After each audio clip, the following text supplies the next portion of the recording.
Right. Mic check, mic check, mic check.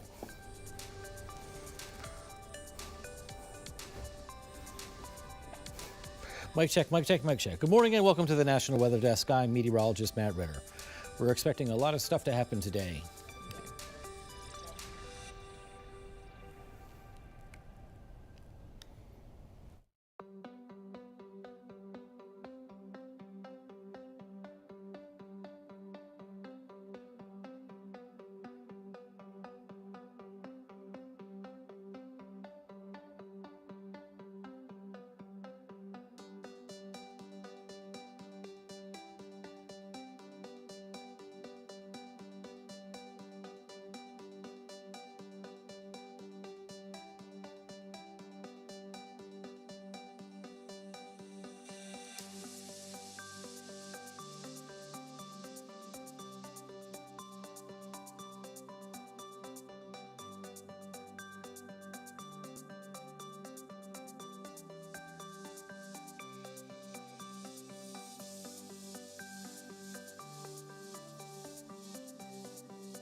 Right now on the National Weather Desk.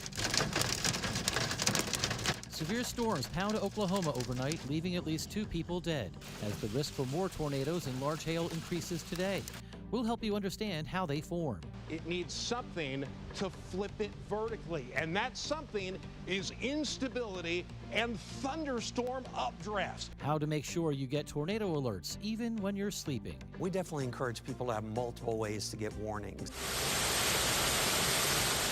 Half a foot of rain leads to flooding in the Midwest. It came quick. It was a flash flood. As we spring forward this weekend, a look at the history of daylight saving time. There's a very rich story behind it. And why an earthquake in Louisiana is one for the record books. From our nation's capital, this is the National Weather Desk. Good morning and welcome to the National Weather Desk. I'm meteorologist Matt Ritter. We're expecting an outbreak of severe storms later today, putting millions of people at risk for tornadoes, hail, and damaging winds. Now, the greatest risk is an area from northern Texas to southern Iowa. The Storm Prediction Center issued a 3 out of 5 risk here, which includes Kansas City and Tulsa. A slightly lower risk, but still potentially threatening, is a much larger area that includes Milwaukee, Oklahoma City, and St. Louis. The National Weather Service says a couple of strong tornadoes and isolated very large hailstones are possible late this afternoon through tonight. And tomorrow, the threat shifts east. There's a level 2 risk from Texas to Mississippi, as well as from northern Kentucky to western New York.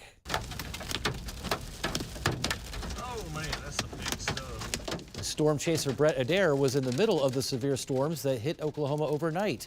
He was west of Oklahoma City, where large hail pounded the region. At least 1 tornado reportedly touched down in northern Oklahoma. A local sheriff says a mother and daughter died after their car was struck by the twister around midnight. And with the risk of more tornadoes today so high, we wanted to help you understand how they form. Here's meteorologist John Gum. Well, a lot of it has to do with winds, and winds at different levels and how they interact. First, we have the surface winds. These may come in from one direction or another, but the important thing here is the difference in wind speed and direction between these surface winds and the jet stream winds aloft. They're usually faster, and sometimes they're coming in from a different direction. And when you get this combination, we get something we call wind shear. And wind shear is what begins to get the winds spinning. So we get this column of air that is rotating First of all, it's a horizontal column. It needs something to flip it vertically, and that something is instability and thunderstorm updrafts. Those winds, the warm, moist wind that goes into a thunderstorm, that the thunderstorm sucks that wind up just like a vacuum cleaner.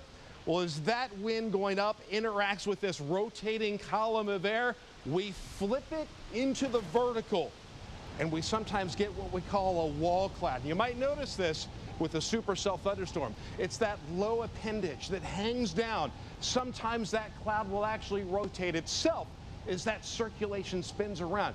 And as that circulation spins down to the ground, we can get a tornado. Now, if it doesn't go all the way to the ground, it's a funnel cloud, but when it reaches the ground, that's when we have a tornado. And that's when we get a tornado warning. Tornadoes, one of the deadliest forms of weather that we see in the United States. And we get more tornadoes in the U.S. than any other part of the world. And severe weather can happen at all hours of the day and night. So how can you be sure you'll find out about a life-threatening incident like a tornado if it hits in the middle of the night? Emma McAndrews asked an expert at the National Weather Service. If you're hoping that the sirens will wake you up to notify you of a tornado, you might want to think again. Lots of communities around here have outdoor warning sirens, and those are intended only for people that are outdoors. Rick Smith, a warning coordination meteorologist at the National Weather Center, says if you can't hear the sirens in your home, that means it's working correctly. You're not supposed to. They are for people that are outdoors.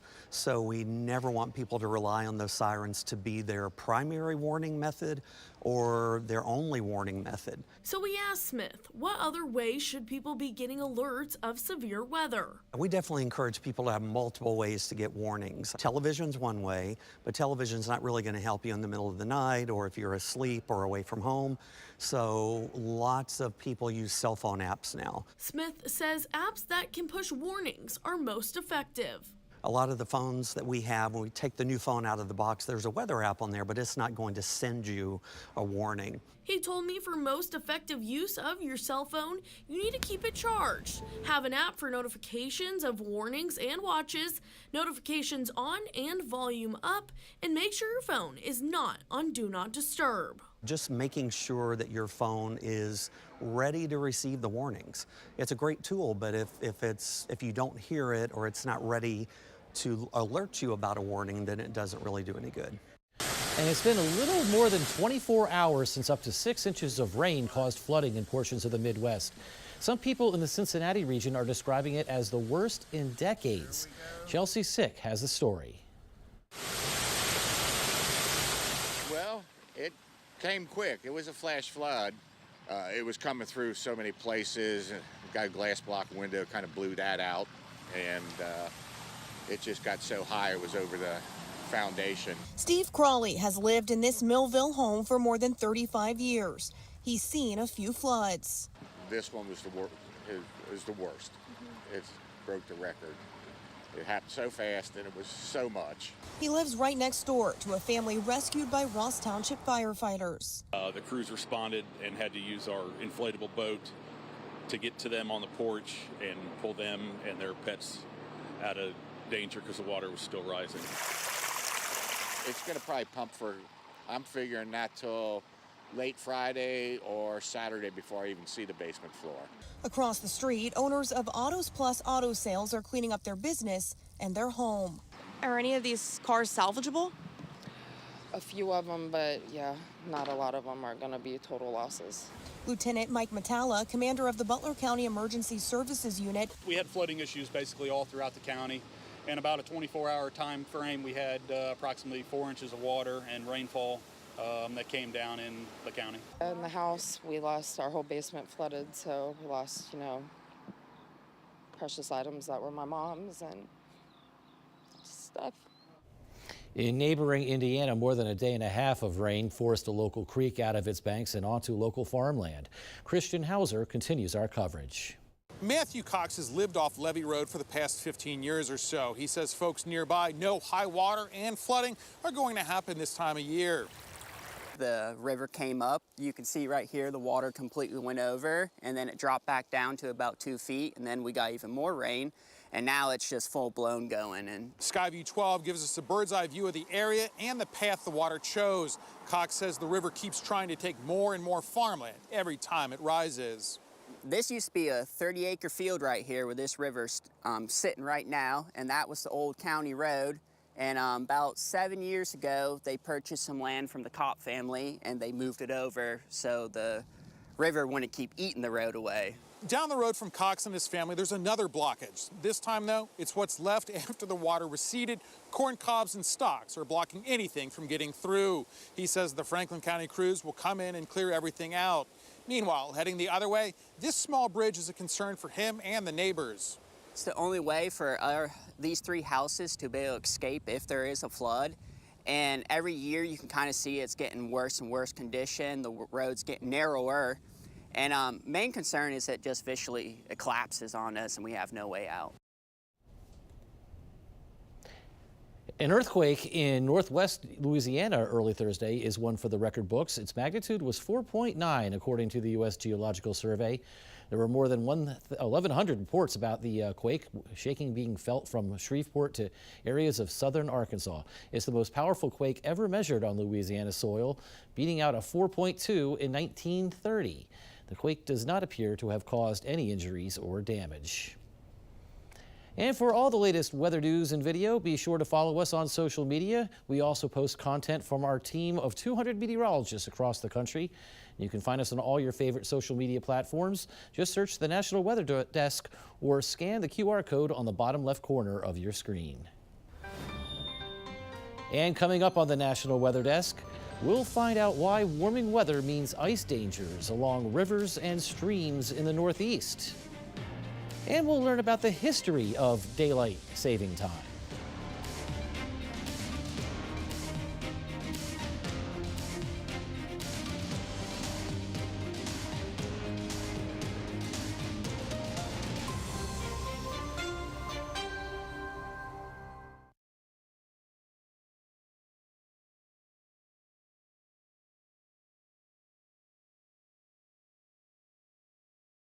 I'm meteorologist Charlie Lopresti with a look at the Northeast. The back edge of any rain and snow is moving out this morning. We're left with a lot of clouds during the course of our Friday, and it's cool, certainly by March standards.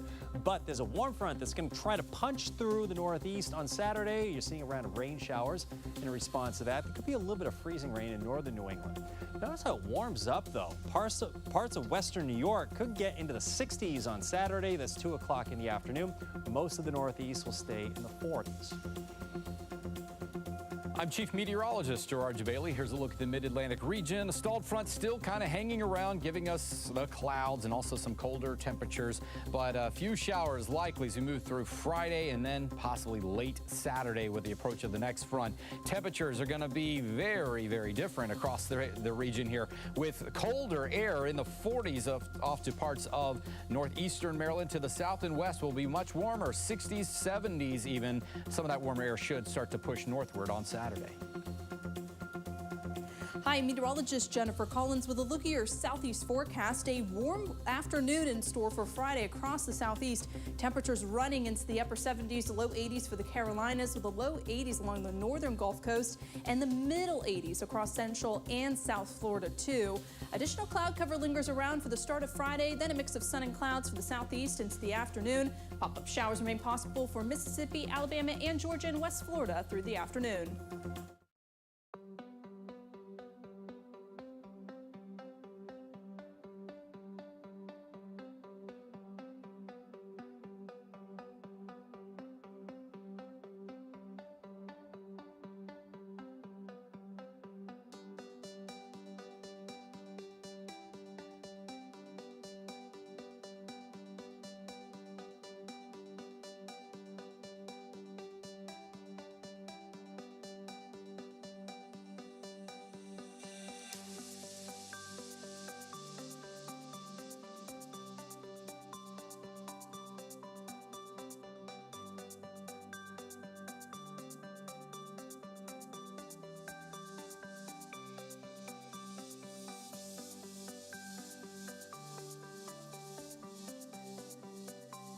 You are watching the National Weather Desk.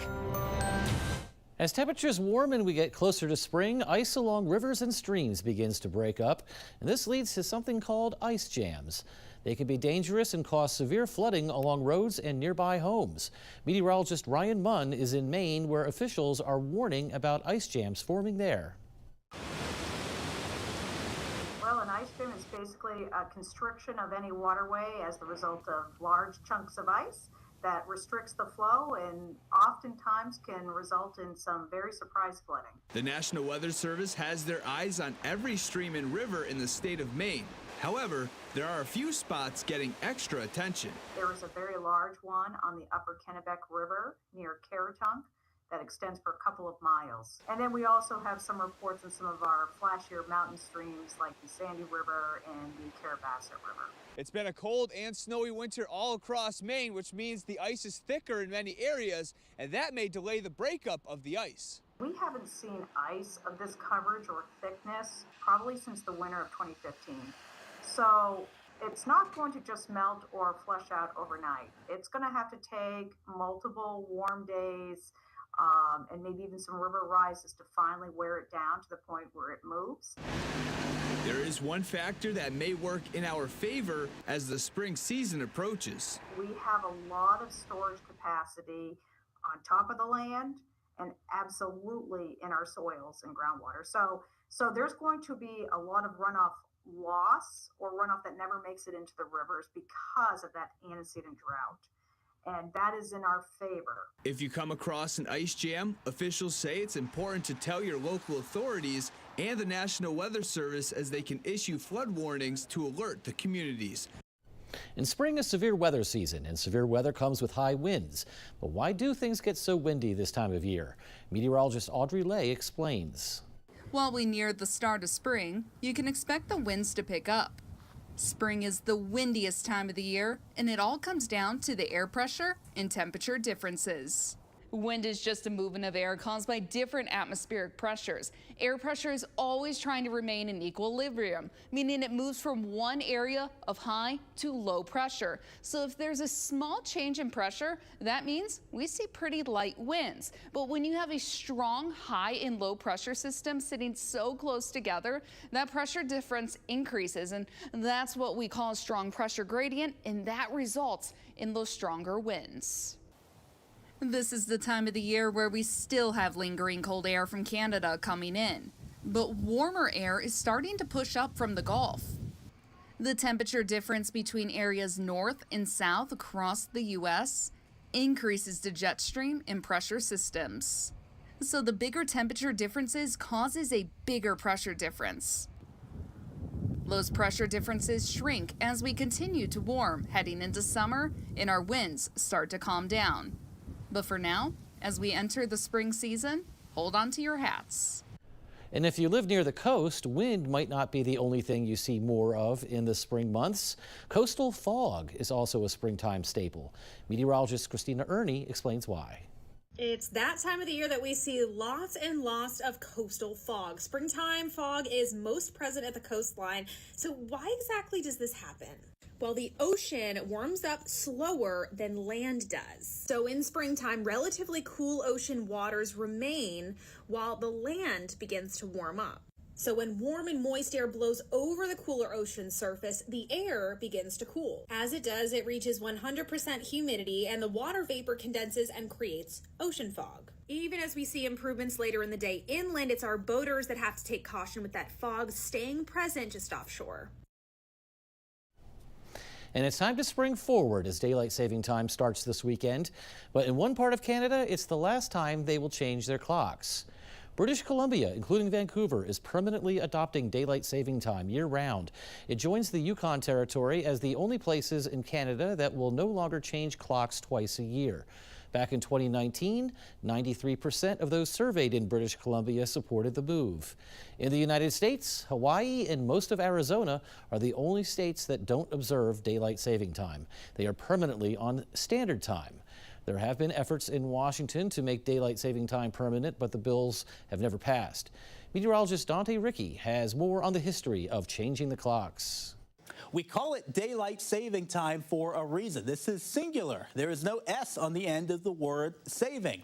It was first done in 1918 here in the United States. There's a very rich story behind it, and it may surprise you, believe it or not. In fact, there are some really good things that happen from springing forward, but there's also some negative impacts that we have to be aware of as well. So where did this all start? Well, it started back in the times of World War I and World War II. The Standard Time Act of 1918 and the Wartime Act of 1942 had a simple purpose: to put us into daylight saving time, conserving our resources here in the United States during the war. By the 1960s, this became a regular occurrence. We started to spring forward starting on the last Sunday of April, and we stayed in that daylight saving time until the last Sunday of October. That was the case in the 1960s when the Uniform Time Act was passed. When we got to the 70s, there was an oil crisis. That actually allowed for a couple of years there in the mid-70s for daylight saving time to start early in January and in February. But once conditions improved, that practice also went back to April. And as more recent times have come, we found ways to continue to save more energy and resources. In the 2005, the Energy Policy Act allowed us to start daylight saving time on the second Sunday of March each year, and the first Sunday of November ends the daylight saving time. That's where we are at this point in time. Here's how it works, everyone. You turn your clocks forward 1 hour when you go to bed on Saturday evening. At 1:59 a.m., the next minute will take us straight to 3 in the morning. Now let's take a peek at a preview of this week's episode of our podcast, Off the Radar, hosted by meteorologist Emily Gracie. It's been a long winter in the northeastern United States, so when last week's nor'easter began to take shape, it was the last thing New Englanders wanted to hear. 18 to 24 inches. We did bump up our snowfall forecast for much of Rhode Island. The computer models locked in. The forecast became clear. This wasn't just another storm. It was going to be significant. States of emergency are in effect in both Rhode Island and Massachusetts. Travel bans are in place, too. The worst of the storm is happening as we speak, with snow falling at rates of 2 to 3 inches an hour. For most people, it was a storm measured in inches and feet.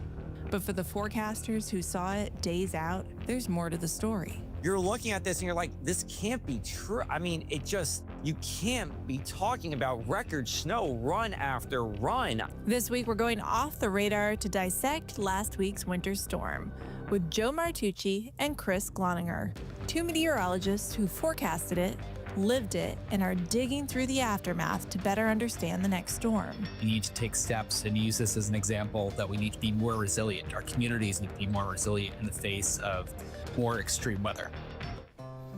And it's time now for a short break. But first, we soar above a herd of wild horses that couldn't keep us away from Montana.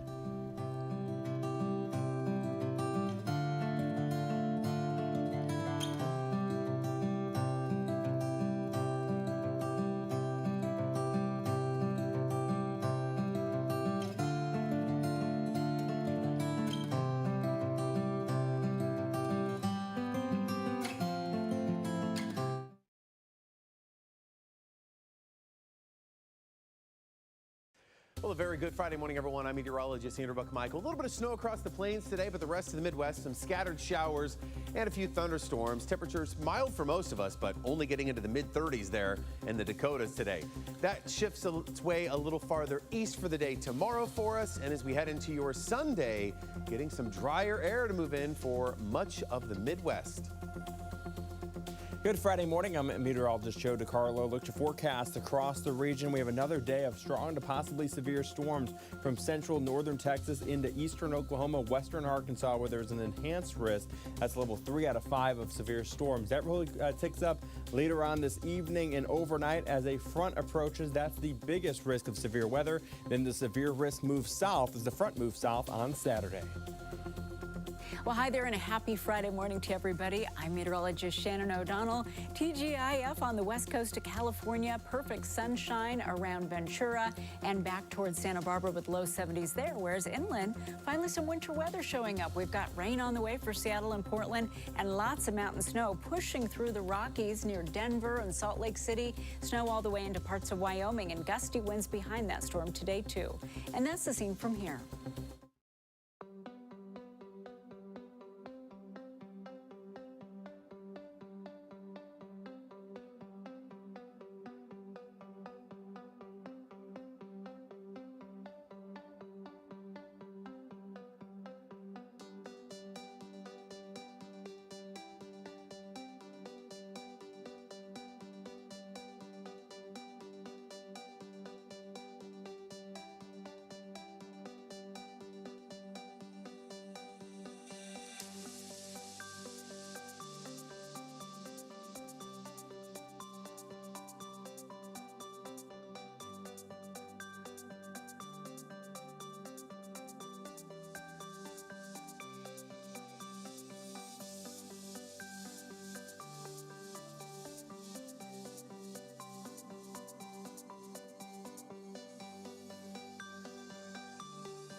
You are watching the National Weather Desk.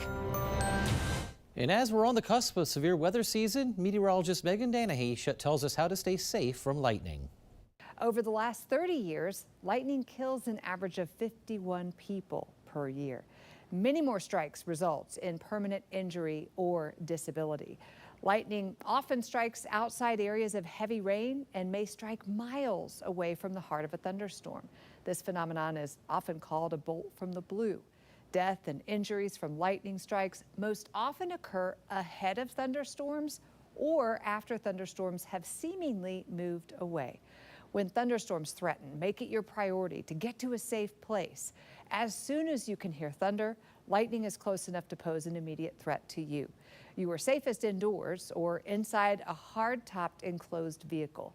If you plan to be outside, stay on top of the forecast and consider postponing or altering activities that might put you in a dangerous situation. Remember that no place outside is safe from lightning, and stay in your safe space for at least 30 minutes after you hear the last sound of thunder.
And thank you so much for joining us. I'm meteorologist Matt Ritter. Make it a great Friday.